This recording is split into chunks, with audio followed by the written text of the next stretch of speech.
మనం ఎన్నో cricket matches చూసాం, బిగ్ స్కోర్స్ చూసాం, ప్లే ఆఫ్ ప్రెషర్ చూసాం. బట్ ఐపీఎల్ హిస్టరీలో క్వాలిఫైయర్ మ్యాచెస్ ఇలా మాన్స్టర్ లాగా మారడం చాలా rare. 240+ scores and an average every team 200+ score, ప్రెషర్లో fearless batting and 3 innings entire IPL play ఆఫ్స్ని సినిమాని చేశాయి. Rajat Patidar, Vaibhav Suryavanshi and the craziest IPL qualifiers ever. Hello everyone, this is JB. You are witnessing JB's view. IPL play offs అంటే normally pressure, slow batting, careful approach. కానీ 2026 play ఆఫ్లో pressure బ్యాటింగ్ని కాదు, monster బ్యాటింగ్ని చూసాం.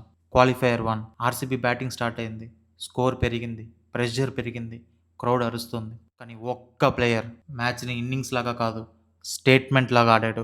రజత్ పటిదార్ ప్రెషర్ని pressure లాగా ట్రీట్ చేయలేదు. బౌలర్ ఎవరైనా, situation ఎంతైనా అటాక్ ఒక్కటే ఆన్సర్ అని డిసైడ్ అయిపోయాడు. Boundaries, sixes, fearless intent. Qualifier 1లో ఆర్సీబీ బ్యాటింగ్ కాదు, వార్నింగ్ ఇచ్చింది. అందరూ అనుకున్నారు ఇది ప్లే ఆఫ్ స్పీక్ అని. కానీ ఐపీఎల్కి ఇంకా మాన్స్టర్ ఎంట్రీ బ్యాలెన్స్ ఉంది.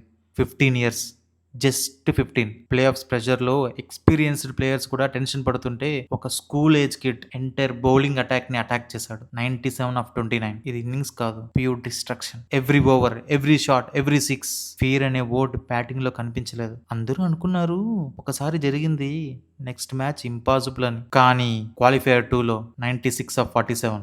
డిఫరెన్స్ ఏంటో తెలుసా? ఎలిమినేటర్లో మాన్స్టర్ లా ఆడాడు, క్వాలిఫైయర్ 2లో లీడర్ లాగా ఆడాడు. అవును, సెంచరీ మిస్ అయింది. అవును, ఆర్ఆర్ మ్యాచ్ కూడా ఓడిపోయింది. కానీ క్రికెట్ వరల్డ్ కి ఫ్యూచర్ మాన్స్టర్ దొరికాడు. మీలో ఇంకా ఎవరైనా సబ్స్క్రైబ్ చేసుకోకుండా ఉంటే ప్లీజ్ సబ్స్క్రైబ్ చేసుకోండి. అప్పుడే ఇలాంటి మరిన్ని మంచి కంటెంట్ మేము ముందుకు తీసుకురాగలుగుతాము.